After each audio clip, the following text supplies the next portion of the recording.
Welcome to the Her Story Circle podcast, the podcast that brings you the extraordinary tales of everyday women who are changing the world. I'm your host, Gertrude Mache, and I'd like to acknowledge traditional custodians of the land on which we meet today. I also like to pay my respects to elders, past, present, and emerging. Every week, we dive into the lives, challenges, and triumphs of women from all four corners of the globe. We're here to inspire, enlighten, and connect, sharing stories that uplift and empower. So grab a cup of coffee, settle in, and join us as we explore the incredible journeys of women shaping our future. This is Her Story, where every woman's voice matters. Hello, everybody, and welcome back to the Her Story Circle. This is Gertrude Mache here in beautiful Melbourne, Australia. And today I am graced with the presence of yet another fascinating woman. Welcome, welcome, welcome to our tribe. Please tell everybody your full name, where you're based, and share your story with us today.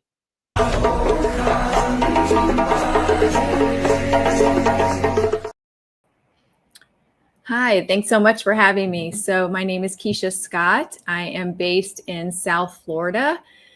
And my story is, I would say, one of overcoming. So I was born in Tucson, Arizona. My parents lived sort of near an Indian reservation and I didn't grow up with much money or anything like that. I have three brothers.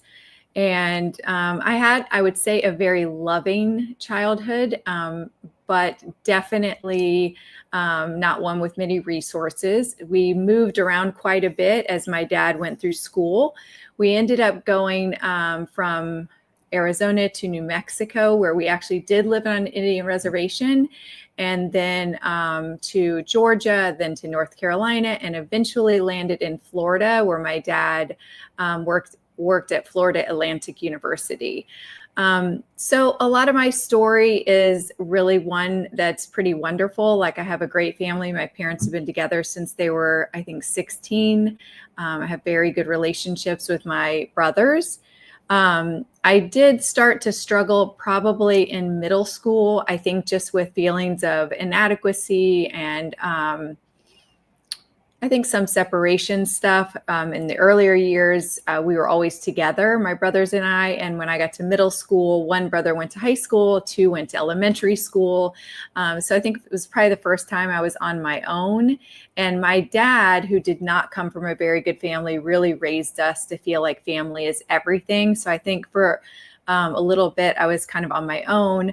Unfortunately, I found alcohol pretty young and started down that path. So simultaneously, I was playing sports and got pretty into basketball. And for a young person, I guess I was relatively successful in that. When I was 15, I made the USA All-Star team and traveled to Ireland to play basketball. And I traveled there knowing that I had been, dabbling in some risky behavior, some, alcohol. And I think it was like when I started to separate a little bit from my family, started to have secrets, started to go through puberty. So that's like a pretty tough age anyway. And in Ireland, they gave you, I think they called them hot toddies. They were just like little drinks that like everyone would drink at night. And I just can remember really feeling like the relief.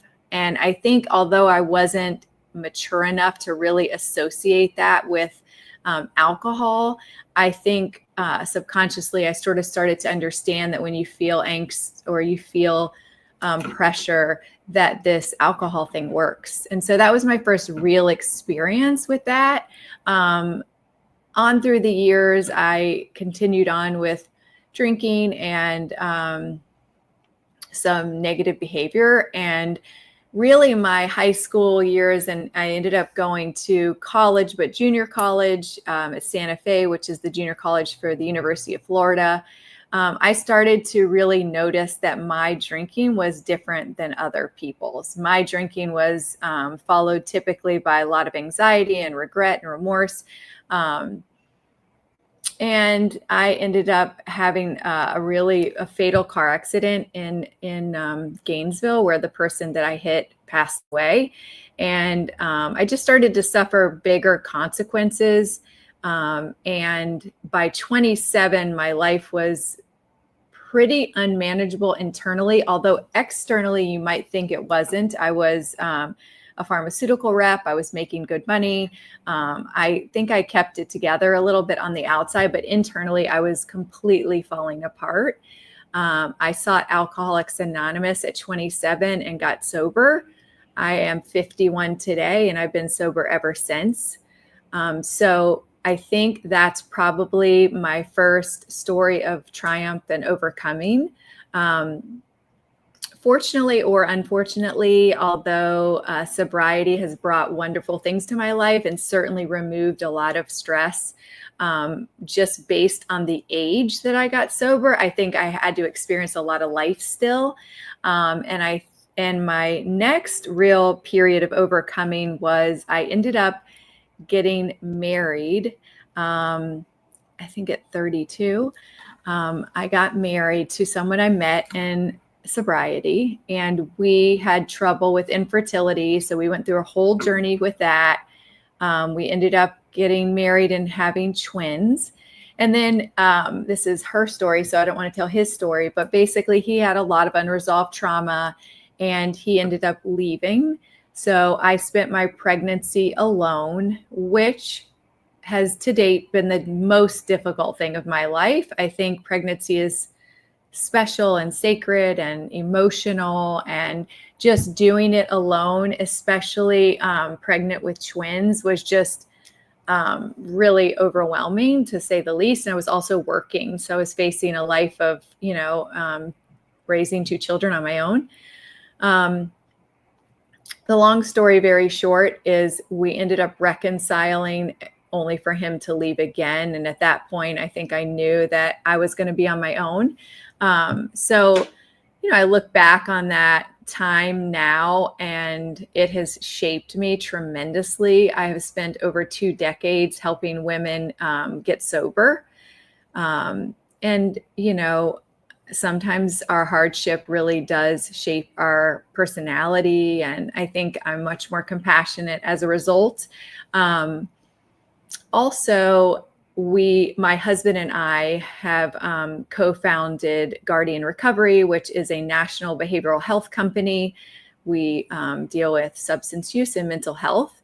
So certainly my life makes a little sense now, because I face people all the time that have overcome tragedy and addiction. So I think that is in alignment for me. Recently, I decided to write a book. I've always been told I should write a book, and I just could never quite figure out exactly what would be my purpose or focus. I think sometimes we don't realize how impactful our story of overcoming is for other people. But I completed my book. It's called Cake for Dinner, which is a little bit of a play on words. Sometimes as a single mom, you just have cake for dinner. But also as you read, you come to find that my family, everyone in my family bakes. And my dad specifically bakes a very special German chocolate cake. And during my pregnancy and many other times in my life when I've been sad, he bakes me a cake. So it's a play on words, but it's also a tribute to my dad, who's the best guy and really my best friend.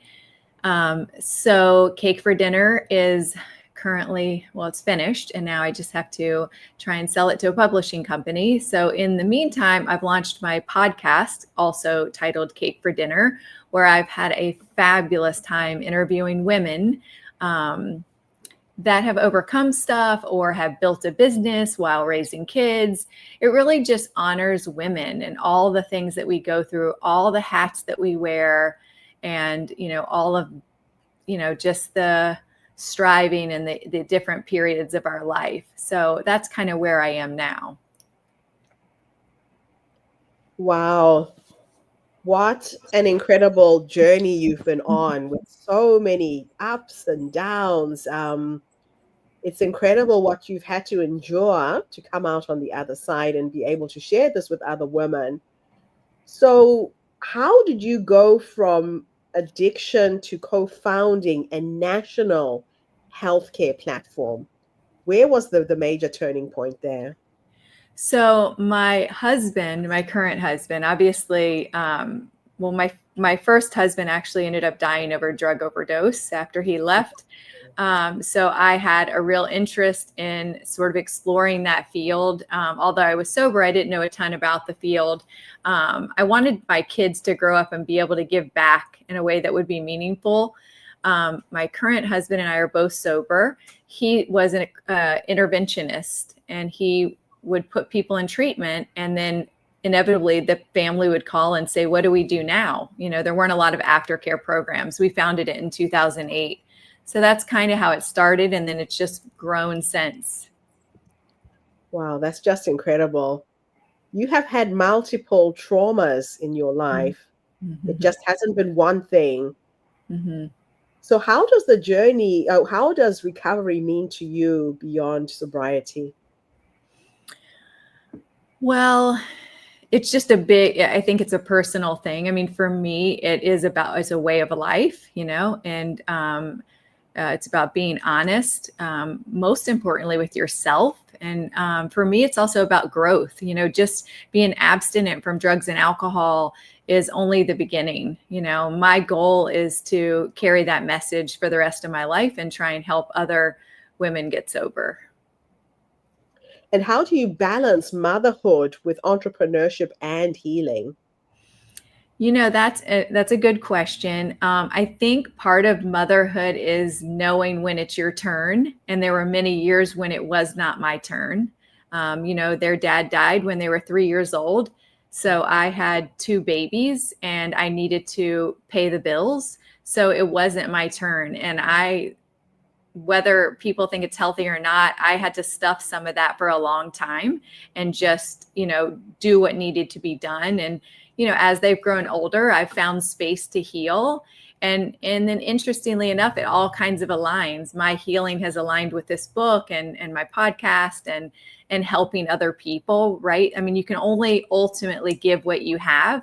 Yeah. So the more I heal, somehow the more I'm able to help.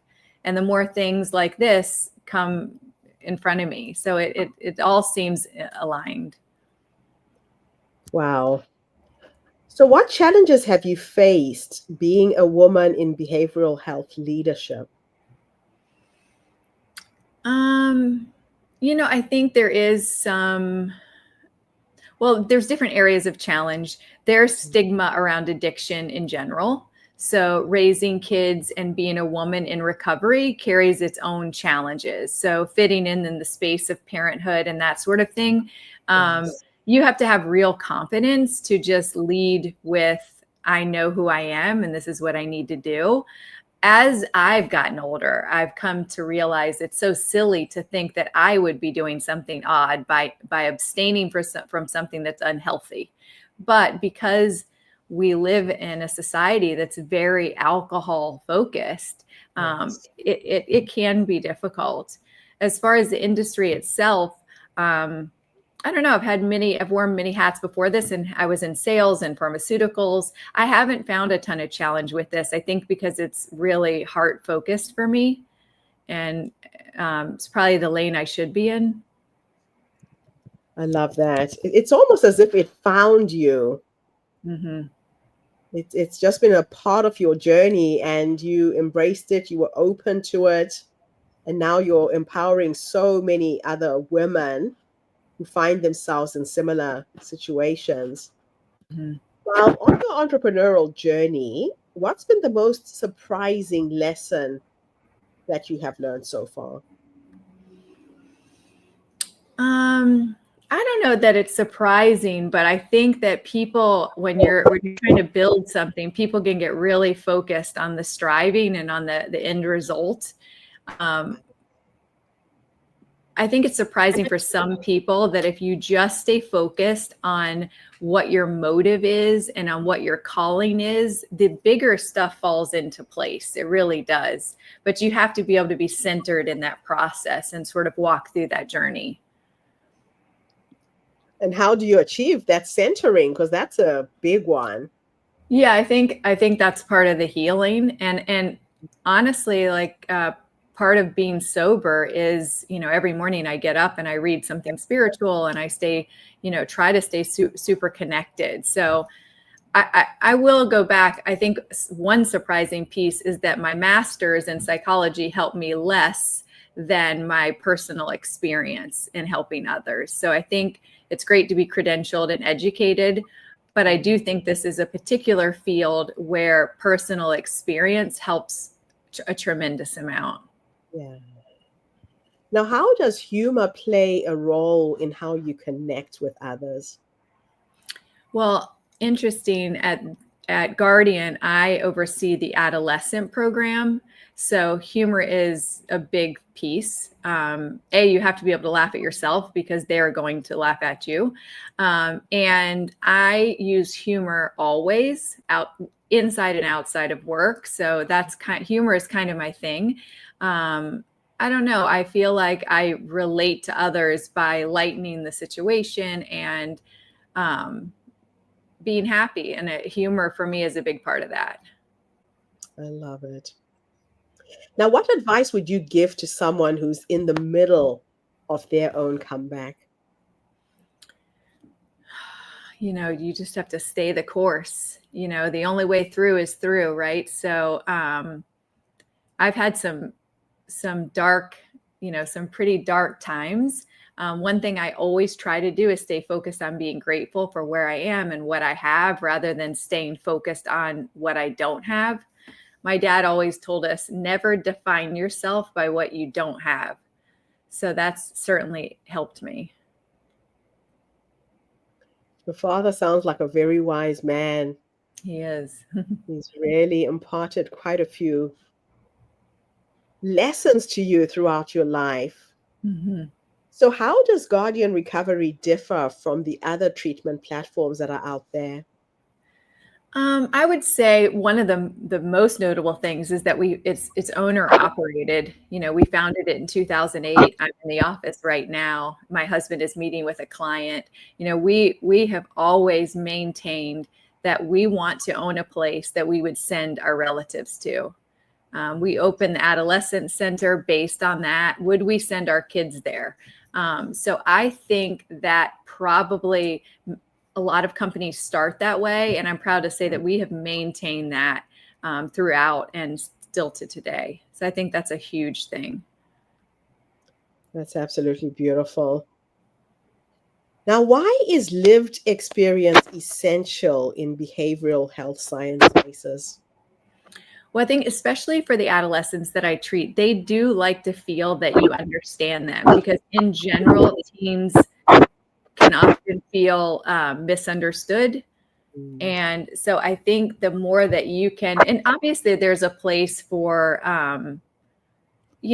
appropriate boundaries around disclosure, but letting them in on the fact that you really understand is just so helpful with adolescents. And I honestly think with adults too. So I don't think everyone in the field has to be sober.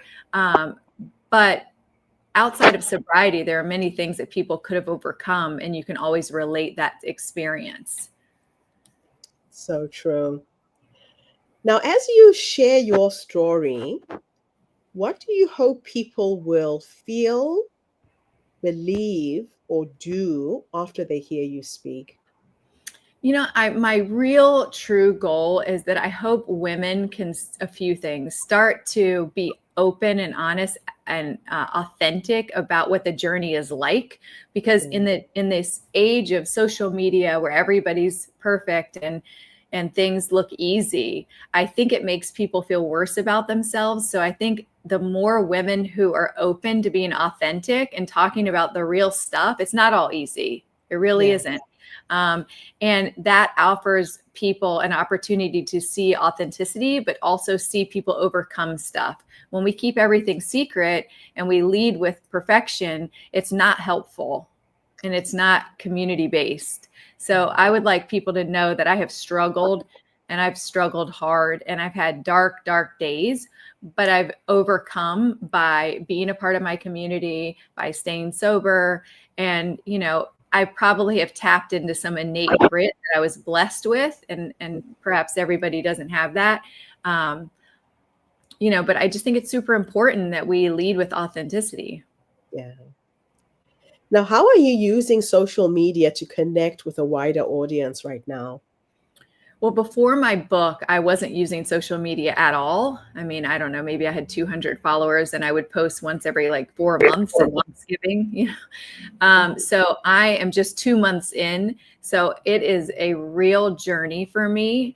It will be difficult for me to sell my book unless I have a real platform. So I'm just trying to lead with the truth and just be myself. And I think that will probably yield the best results. Mm. Now, talking about leadership, what does authentic leadership mean to you? I think it means, you asked about healing. I think it means me being at the place where I'm healed enough that I can not only give a story, but that I can provide solution and experience that's valuable. And being in a good enough place to lead people. I feel like a born leader, but I think I had to go through all the trouble, all the adversity to be able to kind of have a platform to speak from. Yeah. Now, speaking of platform and taking your idea to a bigger stage, what is the core idea that you want to share to change the world? The core idea would just be the idea that we're valuable as we are. And women, if you look at other cultures, there's so much value in an aging woman in the Indian culture, the African culture, but there's so many cultures that it's not valued. We're sort of set out to pasture. And I would like to be a voice of a strong woman who's aging gracefully, who's giving back, and who's becoming more valuable with time. Yes. And how is your idea different from anything else that's out there right now? And why is it so important at this moment in time? Because I think what's out there is a lot of perfection. There's a lot of beauty. There's a lot of great stories. Even now with ChatGPT, every caption is perfectly curated. Everyone is perfectly curated. And I think we're seeing even more of that in the age of social media. And I think the world is dying to hear some real stuff. Yeah. And I don't even know how to fake it. So I'm the perfect candidate. It goes back to what you were saying about authentic leadership, right? Mm-hmm. It's showing up with all of your imperfections, in quotes, because they've really made you the woman that you are today, correct? Mm-hmm. Yeah, for sure.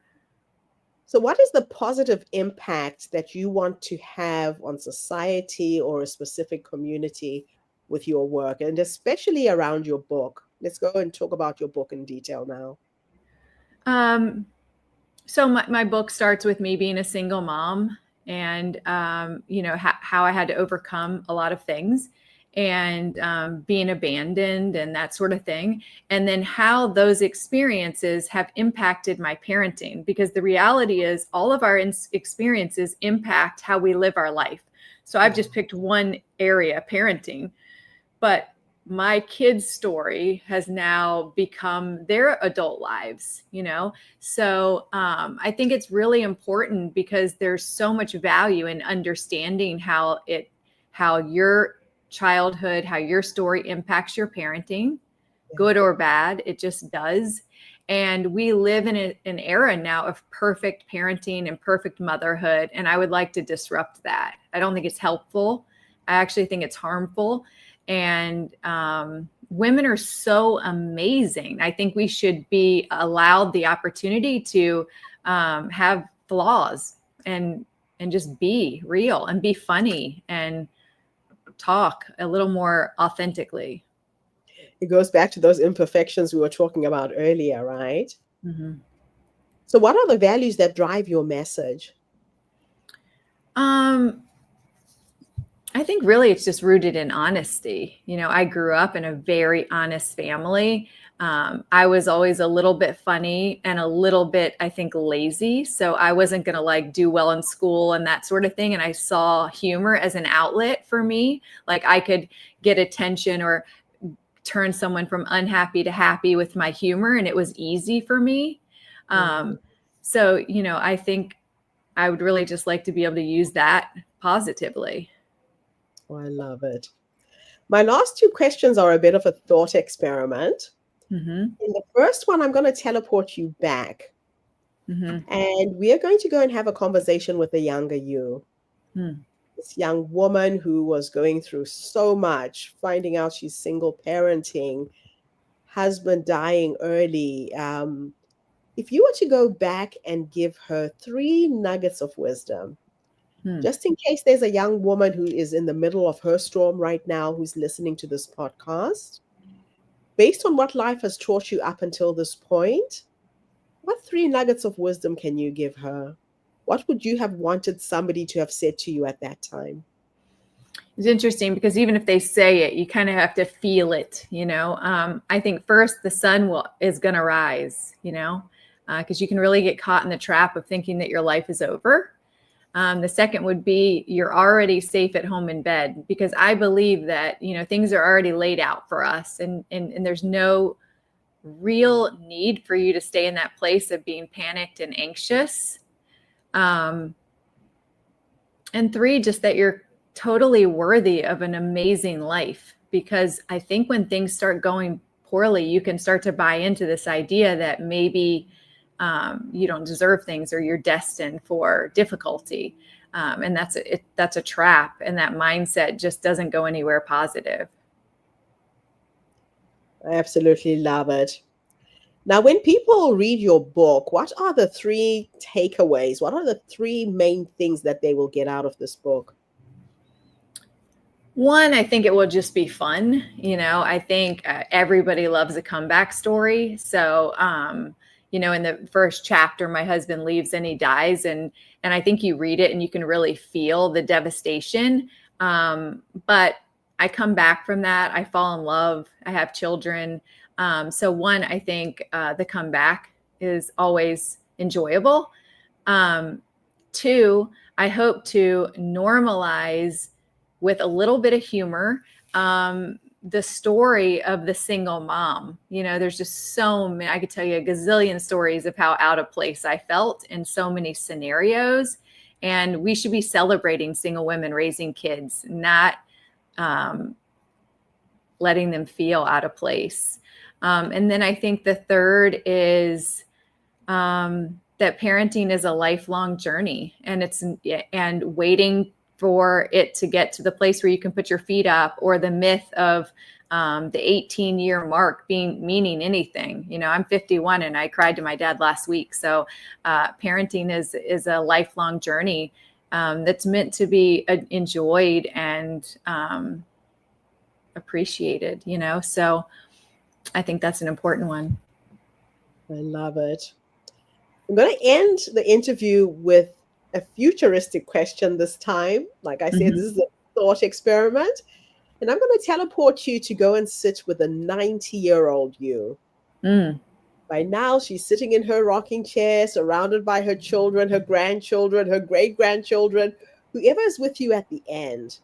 We could teleport into the future to meet this wise woman who has led you up until this point. What will you say to her when you finally meet her? I will say thank you, because when I talk about my story this way, I am proud of myself. And I will say thank you for leading me to that point.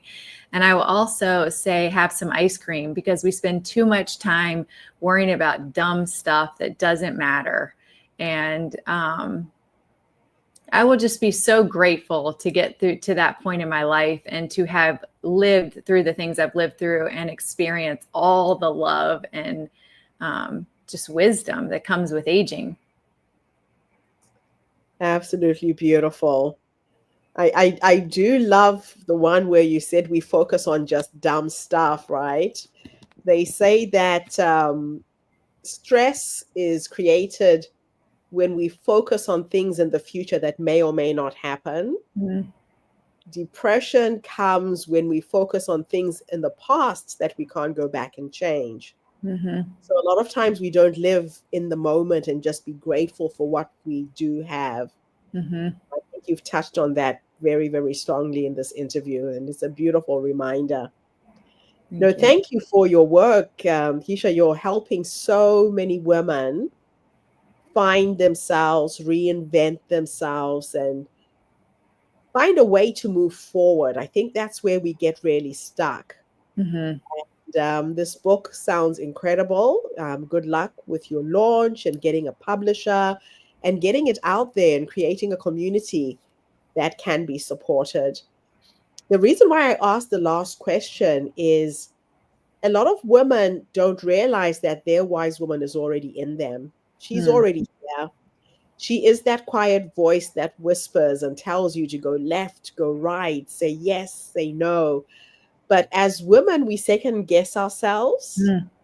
We don't trust ourselves. We look outside of ourselves for answers and solutions all the time instead of really tuning in and going within. Mm-hmm. So I have a little game that I play and I like to share on this podcast. And it's all about tapping into who I am becoming. I talk to the future me. I have met the 90-year-old me. She's this crazy little African woman who left Africa with $500, 3 children, and a dream to build a better life for her kids, and she did. Mm. So I think we all need to remember that she is the quiet voice that guides us. I love that. Love the way that you're tuned into your wise woman as well. Thank you, Keesha, for this interview. Thank you so much. And thank you to everybody who tuned in today. The Her Story Circle is not just a podcast. We're a social impact movement that brings you the stories and voices of women from all over the world. We share our stories to uplift you, inspire you, energize you, but most importantly, to help take you from where you are now to where you're trying to go. So today you have met an author who has left a blueprint. He has given you a gift to help you on your journey. Follow Keesha Scott. Get her book when it comes out. Look for the help that you need and don't try and do things the hard way. I'll be back again tomorrow, everybody, with yet another inspiring guest. In the meantime, have a fantastic day, morning, or evening, wherever you are in the world. And Keesha, thanks again for this beautiful interview. Thank you. Bye for now, everybody. Thank you for tuning into the Her Story Circle podcast. I hope today's story has inspired you to believe in the power of our stories and the difference you can make in the world when you use your voice. I'm Gertrude Mache, and it's been an honor to share this space with you, where voices from all walks of life come together to weave a rich tapestry of diverse perspectives. Don't forget to subscribe, rate, and review our podcast to help us share these stories with more listeners. Follow us on social media by looking for the Her Story Circle podcast for more updates. And join us tomorrow for another episode filled with courage, resilience, and empowerment.